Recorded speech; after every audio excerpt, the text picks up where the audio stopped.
Hello and welcome to the Grand Line Review, your source for everything One Piece, and today it's time to talk about dragons. Not that one, not that one, not that one, but yes, this one. The one who looks the least like a dragon, and he even has Monkey in his name, which is suspicious. But Monkey D. Dragon is one of the more permanent question marks in this series today, and I would like to explore the question of whether or not Mr. Dragon is a Devil Fruit user. Because almost 900 chapters after his official introduction to One Piece, we still don't know. Making Dragon a more mysterious character in this regard than even Shanks, who was confirmed to not be a Devil Fruit user, although not in the actual series mind you, but in an official article, which is still far better than anything that we've had in regards to Dragon. Then again, Shanks is a very popular boy, having ranked in 11th place in the most recent character popularity poll, whilst Dragon came in at a very, very sad 85th place, which I find mind-boggling because it means that Rika, Kumashi, and Penguin all got more votes than Dragon. No wonder he always has this very sad, concerned look on his face, but if you want to turn this sad dragon into a happy dragon, then please do show him some love by subscribing to the Grand Line Review, which will also result in you receiving regular One Piece content uploaded straight into your YouTube feed. Don't you dare leave Dragon hanging. But onwards with the actual video now, this 900 chapter question mark of a man is something that is commonly speculated amongst the fanbase. Because despite the distinct lack of dragon related content in the series, what we do have of him drops in some pretty powerful hints of the capabilities of this man. So I'm going to go through these events and then we're going to attempt to determine what kind of Devil Fruit user Dragon is, or even if he is a Devil Fruit user at all. So stepping into Dragon's very first appearance in good old chapter 100, here Dragon famously stops Smoker from capturing the boy who we now know is Dragon's son, but there's a wide variety of strange weather phenomena that seems to conveniently accompany Dragon's presence here. But this event is very strange because it actually differs quite greatly between the anime and manga versions. And not only that, but there's even a mistake in the official English translation that can make things even more confusing than they need to be. So starting with the manga, Dragon stops Smoker and says the world is waiting for our answer. And then we cut to this panel of like this huge gust of wind, with Dragon seemingly saying wind blast to accompany it, which taken at face value seems like a fairly generic attack name. However, this was later recognized as a mistake, with the original Japanese line being Topo Dea, which more accurately translates into shouting something like a squall?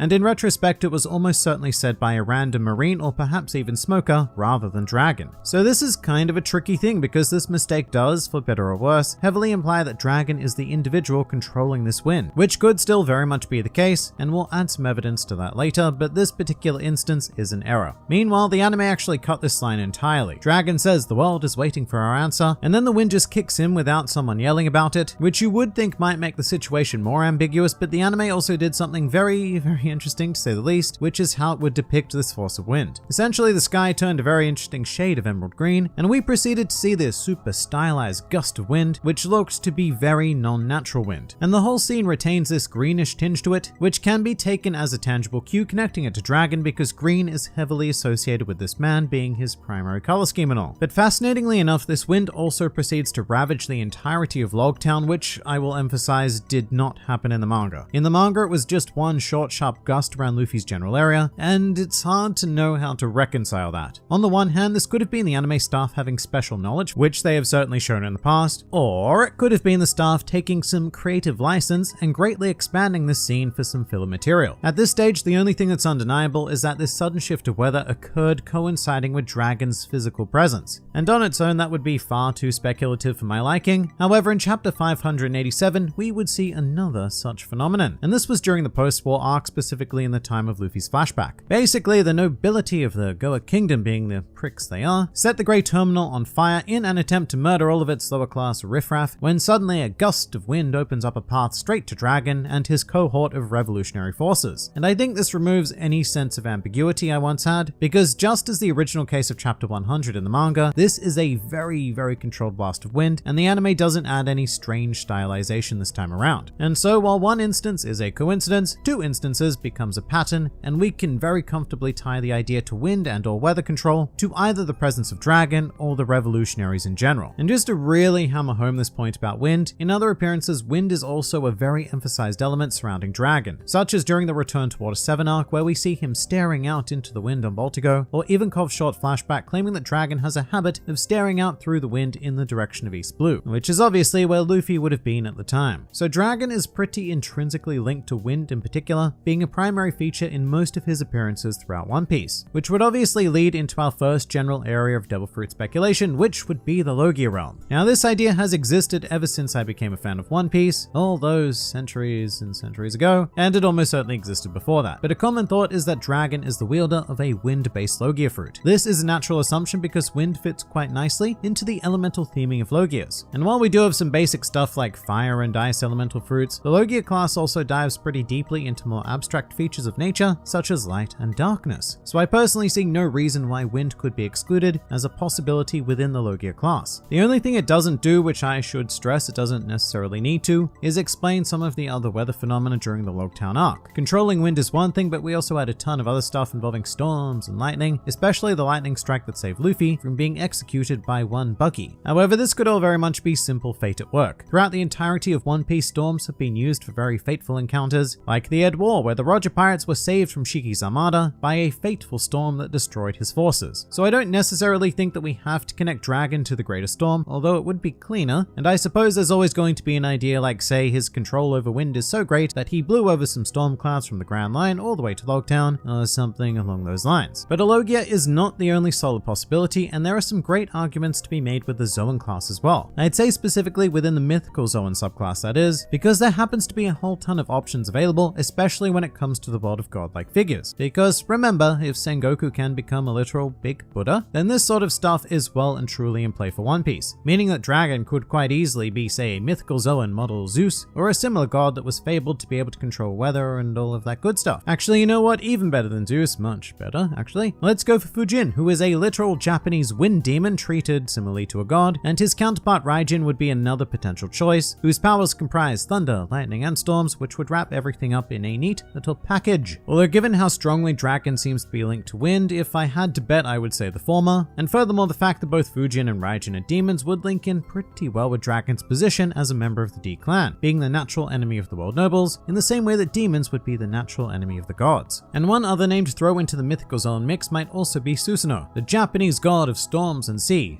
being particularly relevant in the world of One Piece. And I could probably go on forever listing mythical figures who have been linked to having the power of wind or storms, so let's just end that particular exploration by saying that the realm of Zoans is wide open for Dragon to fit rather comfortably into. But another thought that's often brought up though is that Dragon would be a literal dragon Zoan fruit, which is an idea that I'm personally not wildly keen on. It's just a bit too on the nose given that his name is literally Dragon, and right now we're exploring that whole idea of dragons with the Wano arcs. Kaido could very much be a dragon Zoan fruit user, albeit an Eastern dragon, although that still has very much yet to be confirmed. But we also have Momonosuke, whose artificial devil fruit was clearly based on an Eastern dragon, heavily resembling Kaido. So I guess there's room for Dragon to be another type of dragon, but really after Wano I'm hoping that we're kind of done with dragons. Not that my hopes have any bearing on the series whatsoever though, which is why I do mention it here out of sheer obligation. But let's also briefly touch on the Paramecia class now though, and I feel like we can dismiss this pretty easily. Logias and Zoans both make a decent degree of sense, but you would really have to stretch your thinking to make a decent case for a Paramecia. These fruits tend to have very isolated effects when not awakened, that is, and are mainly focused on bodily augmentation. And even when they're not like Foxy's Norinoronomy, they still have a comparatively small area of effect. But it's just so unlikely that with everything we've seen, Dragon could be lumped into the Paramecia realm, and I can't even think of a decent way in which I could argue it, even if I was to take for granted that he was an awakened user. So if you can, please do say so in the comments below, because I would be quite interested to hear your Paramecia related ideas. But we also need to ask the very necessary question of, is Dragon even a fruit user to begin with? A lot of this video has taken many assumptions as something of a fact, and that, well, that can be a very dangerous thing, because here's the deal. Yes, Dragon has been associated with grand wind phenomena on 2 separate occasions, but both of those cases could have been a different character, such as another member of the Revolutionary Army. We've never seen Dragon invoke this strange wind power, and in fact in its very first demonstration in the manga, Dragon actually looks like he's defending himself or bracing against the wind. And it's difficult to imagine him engaging in this act if he were, say, a wind Logia, because why would you bother? You are literally wind, so it's not going to affect you. And I'd also say something similar for a mythical Zoan, but it is very important to note that the anime not only admitted the line that accompanied this panel, but also the wind's effect on Dragon. We do not see his reaction to the wind, which could be an instance of Oda perhaps regretting depicting Dragon that way and fully forming the idea of his powers at a later date. Because here's something that not a lot of people want to admit, but One Piece is much less planned than you would think. It's really solidly done in general, but Oda does retroactively change earlier ideas after discovering better ones. So it's hard to know how much stock to place in a piece of art that was drawn 21 years ago at this stage. And if Dragon is a Devil Fruit user, then maybe he wasn't intended to be at this point, and maybe he still isn't intended to be one. And of course, there are always going to exist some more left field explanations, like the idea that Dragon and the Revolutionary Army might have control of the ancient weapon Uranus, the most mysterious of the three to us at this point, but one that is heavily hinted to have a sky-based effect to match how Pluton devastates land and Poseidon controls the sea. And as such, Uranus could have a powerful wind-based effect that Dragon is able to harness because who knows what form it takes. Not me,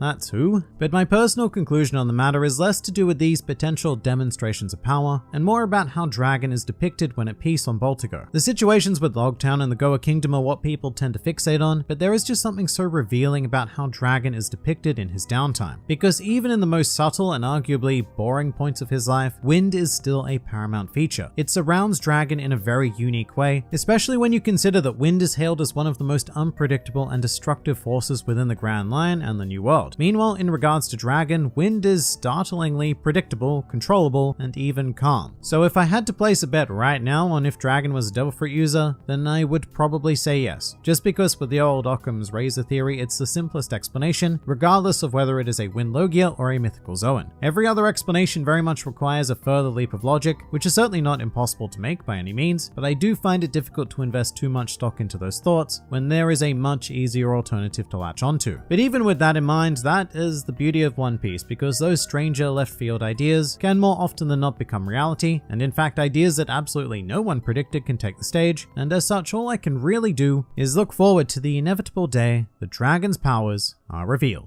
But what do you guys think? Please do leave your thoughts in the comments below or even join my Discord server. And if you'd like to see more videos like this, then please do go and check out some of my other content, or even subscribe to the channel for more glorious One Piece business uploaded straight into your YouTube feeds. But for now, this has been the Grand Line Review, and I'll see you next time.